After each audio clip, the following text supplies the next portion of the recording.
নমস্কার, সবাইকে ওয়েলকাম আমার ইউটিউব চ্যানেলে। আজকে আমি বানাবো চিনি দিয়ে আমের আচার। আগের দিন আমি গুড়ের আচার শেয়ার করেছিলাম। তো আমের আচার বানানোর জন্য প্রথমে আমগুলোকে ভালো করে ধুয়ে লবণ হলুদ মাখিয়ে আমি রোদে শুকিয়ে নেব। আমি গোটা একটা দিন রোদ খাইয়েছিলাম। অবশ্যই রোদে দেবেন। যদি দেখেন বৃষ্টি বৃষ্টি হচ্ছে তখন কিন্তু দেওয়ার প্রয়োজন, তখনও কিন্তু আমটা কাটার প্রয়োজন নেই। রোদে না দিলে কিন্তু আমটা ভালো থাকবে না।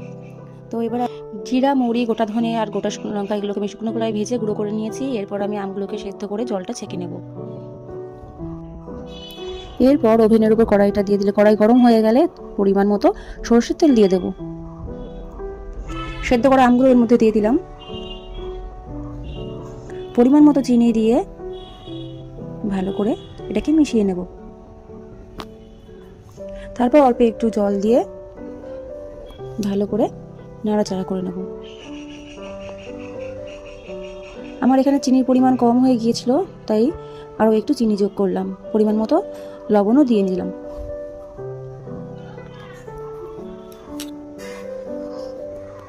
ভালো করে নাড়তে থাকতে হবে, না হলে কড়াইতে লেগে যাবে। অনবরত নাড়াতে থাকতেই হবে, নাহলে কিন্তু কড়াইতে অবশ্যই লেগে যাবে। এটা খেয়াল রাখতে হবে। কিন্তু খানিকক্ষণ নাড়ানোর পর ভাজা মশলা গুঁড়ো দিয়ে দেব। দিয়ে এটাকে ভালো করে মিশিয়ে নেব। মিশ্রণটি এরকম ঘন হয়ে গেলে এরপর আমি নামিয়ে নেব। আমার ভিডিও আপনাদের কেমন লাগে অবশ্যই কমেন্ট করে জানাবেন। ভিডিও ভালো লাগলে লাইক করে দেবেন। চ্যানেলে নতুন হয়ে থাকলে সাবস্ক্রাইব করে দেবেন।